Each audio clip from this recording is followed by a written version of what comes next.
해당 그 상수원 보호구역에 감자밭 이런 주말농장 정부가 이렇게 전용 허가 내줘가지고 유기농장인지 만들다 그랬을 때 그 신문에서 이랬습니다. 환경부는, 대한민국 정부는 서울 시민을 포기했는가? 상수원 보호지역에 저런 경작을 허용하다니 그런 기사가 나왔었습니다. 지금 하는 거예요. 저거 이제 B.5문이라고 그러죠. 저 B.5문 문제가 뭐냐면요. 농사지을 때 나오는 인이나 그게 유기농약이든 뭐든 간에 농약이 유기농약 비슷하네. 유기물질 탭이든 뭐든 간에 일단 비가 오면 상당 부분이 바로 하천으로 분류구간을 들어온다는 겁니다. 바로 들어오면서 바로 수질에 영향을 미칩니다. 이 제방 안에 제 외지 외에 제방 바깥이 이제 제 내지예요. 사람 입장에 제 내지에 있는 그 경작지들에서 나오는 오염도 상당합니다.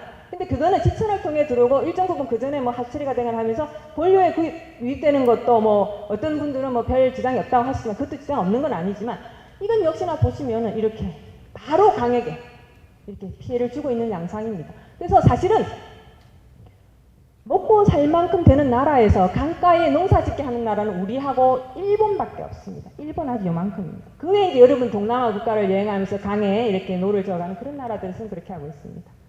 사실은 이 문제는 저는 다른 건 몰라도 정말 뭐 생존권 이런 문제에 다 보상을 해주고 있는데 물론 항상 보상받는 측에서는 불안하겠지만 불안정하고 뭔가 불합리해 보이지만 그러나 이렇게 하천 부지 경작을 금지해서 그거를 자연 상태로 내주는 강의 어떤 부지 내에 강이 물을 조절할 수 있는 공간으로 만들어주는 것만으로도 저는 감사합니다. 정말 예, 다 마찬가지로 홍수 피해입니다. 지천에서도 나겠지만 본류구간 홍수는 명백히 대형차로 이루어집니다.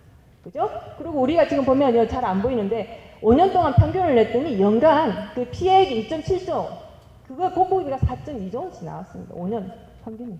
그 사실은 홍수 피해를 안 한다고 그러면요. 정말 홍수 낙동강 주민들 제가 경기도 광주 남한강변에서 10년을 살았는데요.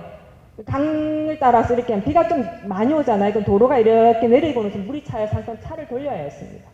거기는 이제 8단, 서울 시민을 위한 8단과 충주댐이 있으면서 그 수입 때문에 늘 그 지역은, 여주, 이천 지역은 그 사이에 끼어서 늘 홍수의 피해 지역이었어요.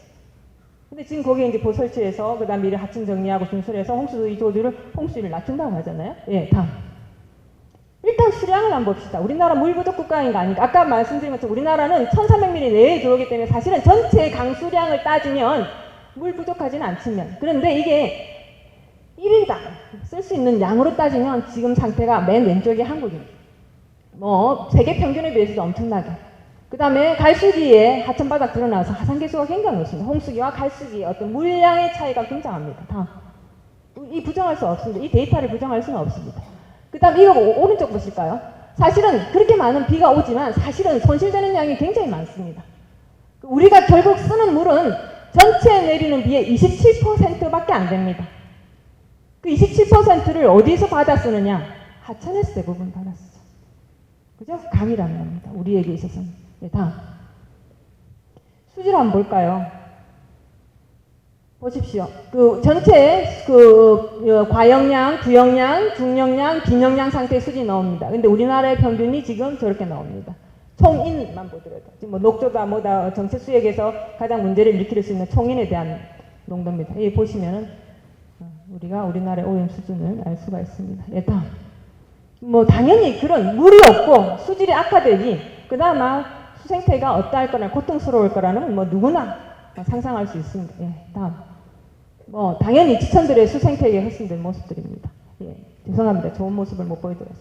자, 결국 이러한 배경에서 국가관리자는 강에 대한 어떠한 형식으로든 현 세대든 미래 세대를 위해서 강에 대한 우리가 일정 부분 수산을 확보하고 물로 인해서 벌어지는 재해를 예방하고 그 다음에 빈약한 어떤 물 조건에 의해서 고통받는 생태계에 대해서 또 나아가서 어떤 강이라는 문화재 어떤 자원에 대한 우리의 어떤 적극적인 개발 이 모든 거를 국가관리자는 할 수밖에 없지 않겠습니까?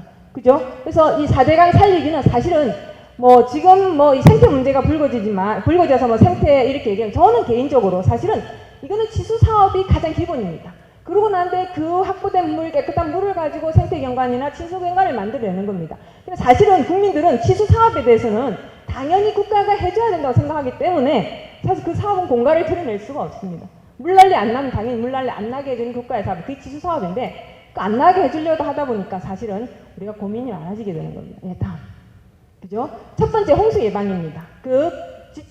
지금 홍수기가 6월 15일부터 아마 9월 10일 그렇게 되는데, 그 홍수기 동안에 집중호우라든지 뭐 이런 장마도 있었고요. 뭐 지금 장마라는 용어를 안 쓴다고 그럽니다만은 집중호우 이런 것에서 굉장히 홍수 피해를 받았는데, 우리가 이제까지는 그 홍수 피해에 대해서 사후 조치하던 것은 이제 예방 차원으로 들어갑니다. 그래서 준수를 5.2억 톤을 하게 되면 홍수위가 0.4에서 4m까지 떨어지게 됩니다.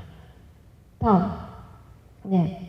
보시면은 이렇게 높아서 제방이 더 이상 쌓을 수가 없습니다. 제방을 쌓을 수가 없어요. 제방을 바깥으로 뺄 수도 없습니다. 그럼 결국 뭐냐면 저렇게 준수를 통해서 기본적으로 할 수밖에 없습니다. 어떻게 하겠습니까? 예, 다음. 이 준설에 관한 여러 가지 공법들 나옵니다. 우리가 지금 기술적으로 제시되고 있는 대안 중에서 최고의 방법을 합니다. 그 이상을 어떻게 기술적인 방법을 내놓을 수밖에 없습니다. 앞으로. 예, 다음. 그리고 이 준설토는 기본적으로 세 가지로 쓰입니다. 첫 번째는 골재 판매 일정 부분 지방자치제한테 넘겨져서 골재 판매를 해서 지방자치제 골재 판매 대금을 가져가게 합니다. 그리고 그 전에 낮아져 있던 농경지에 우리 여러분 이렇게 봄에 이렇게 여행하시면 논바닥에 흙 엎어놓은 거 보실 거예요. 그 이제 농지 개량 사업을 법적으로 합니다. 정부에서 돈을 지유부하고 일본 개인 부담을 해서 그러한 데다가 우리 준설토를 해서 쌓아줍니다. 그래서 논밭 경작지를 수위보다 높게 침수되지 않게끔, 그리고 농지 개량을 통해서 소위 말 논밭을 혹은 뭐 여러 가지 더 다목적 수확을 할 수 있는 작물을 하게끔 해줍니다. 저걸 전량 정부가 해줍니다. 그리고 2년 동안 농사 못 짓는 거에 대해서 보상해줬습니다. 예, 다음. 그 다음에 이제 세 번째가 뭐냐면 이제 현지 내에서 쓰는 겁니다. 교량을 만들거나 보를 할 때 콘크리트 골조를 쓰는 겁니다. 그렇게 세 가지 처리 방안이 있습니다. 그 다음에 이제 수량 확보를 하는 것이 저희 4대강 살리기예요. 그래서 총 13억, 굉장히 많은 양입니다. 저희가 사실은 굉장히 많은 양입니다. 그 많은 양을 저희가 확보를 하게 됩니다. 준서를 통해서 8억, 그죠? 그 다음에 댐 통해서 2.5, 그 다음에 영업정 기존에 있는 저수지에 뚝을 올려서 뚝을 보강해서 그래서 총 13억 톤의 매년 물을 확보하게 됩니다. 예, 다. 그죠? 이 뭐 넘어가겠습니다. 이거 넘어가겠습니다. 그래서 이제 이 보는 가동보로 되는 겁니다. 이처럼 각 보의 예가 되겠습니다. 예. 그 다음 수질 개선입니다. 수질 개선 사업을 하게 되는데, 사실은 이 지천에서 본류로 들어오는 기본 시설들을 굉장히 강화하고, 그 다음 수질 오염 수준도 강화합니다. 여러 가지 사업들이 있습니다. 여기 보시면 하수 처리 시설 644개, 산업폐수 처리 시설 38개, 이게 사실은 이 4대강 사업의 3.9조 원에 해당하는 수질 개선 사업입니다. 이 작은 양이 아닙니다. 그리고 무엇보다 저는 말씀드린 것처럼 그 경작지를 정리합니다. 그 하천 부지 내에 있는 경작지를 정리해서 오염 부하량을 낮춰줍니다. 다음 보시겠습니다. 이거 보시면은 팔당 상수원 보호구역 내에 있는, 그래서 경작지가 없는 곳의 수질과 경작지가 있는 곳에서의 오염 부하량입니다. 그래서 경작지 정리를 하게 되면 상당히 그 하천에 대한 오염 부하량을 일정 부분 어느 정도 저희가 줄일 수가 있습니다. 예, 다음.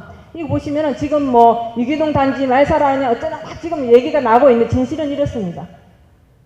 전국 유기농 면적이 그죠? 저 정도인데 이 중에 저희 그 사업지구에 들어가는 거는 약 8당 0.4%입니다. 22가구가 되는데 그 가구들이 지금 이렇게. 근데 제가 말씀드렸죠? 2008년도에 한겨레와 경향에서 이거에 대해서 왜 환경부가 그런 시설을, 왜 저러한 경작하기를 하천에서 하게끔 하느냐 했던 사람들입니다. 지금 이제 우리가 걷어들이는 거죠.